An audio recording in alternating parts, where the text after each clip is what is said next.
This video is created primarily for the instructors who will be teaching in the PGDAS course to be offered by ISI.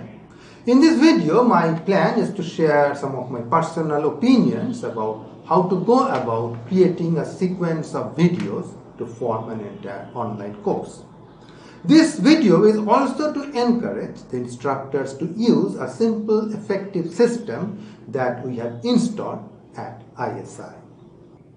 Let us start by asking ourselves a very simple question. What makes an academic video look good? Now, in my opinion, the first thing that we should be careful about is the duration. The duration should not be more than 15 minutes because then fatigue starts to set in the viewer.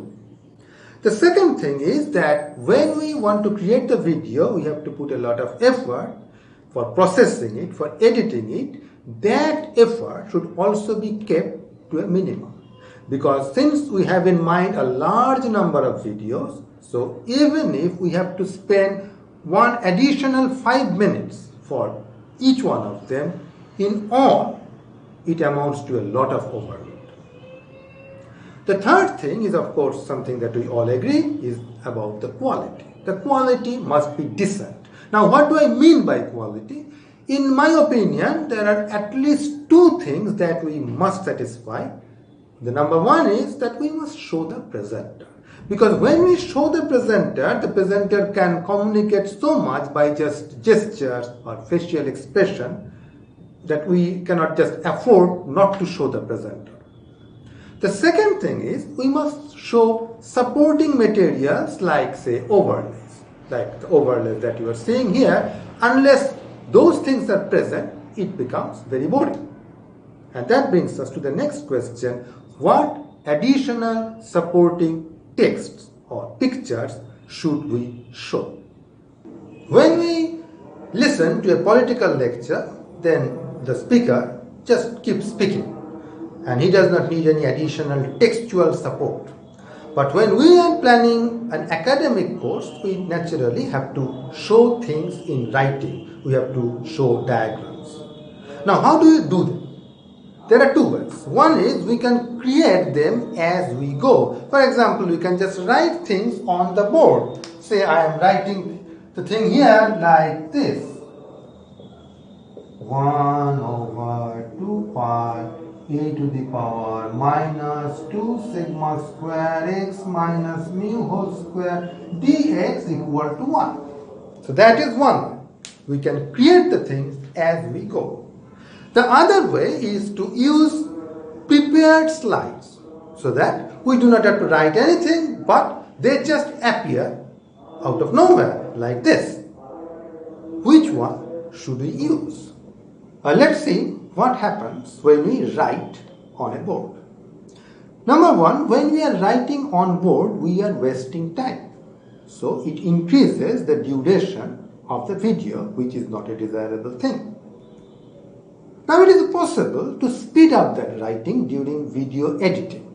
So for that, we have to carefully pick up that portion where the instructor is writing and artificially speed up the video. But that means spending more time during video editing. And that is also not at all desirable. So this leaves us with only one other option. And that option is we have to use overlays, that is, things that are already specified. And we are merely showing them directly, much like the things I am showing here. Now this brings us to a different problem, namely the problem of synchronization. Now synchronization comes in two flavors. The first is temporal and the second is spatial. For example, when I say that here is a cube, like this, and I point at this, I am doing both temporal and spatial synchronization. So first of all, how could I do this? Traditionally, what people would do is, I will be pointing only at some void space. And then during the editing, the video editing personnel would identify that exact time point where I am saying here is a cube, and then insert the image of the cube on top of my video. That is temporal synchronization. And also they must do it in a way such that the cube appears to be right in front of my finger. That is spatial synchronization. You can easily understand that this puts a lot of overload on the video editing personnel, and also it requires quite a bit of coordination between the instructor and the video editing guys. Further, this makes it nearly impossible to perform multiple spatial registration like this.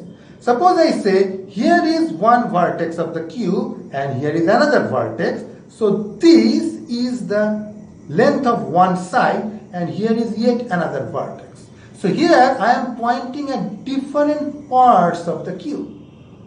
Now if I use the traditional approach, then I am merely pointing at void. How do I know how much I need to move my finger such that it moves from one point of the cube to another? So I can only vaguely point in the general direction of the cube. Well, that was the traditional approach. Now we are proposing a new approach where all these things may be done with hardly any overload on the video editing process. And indeed, when you will be talking as an instructor, you will actually see the objects that you are pointing to. As a result, multiple spatial registration becomes a breeze. But this video is already getting long, so I will stop this video here and continue with the details of our technique in the next video. Stay tuned.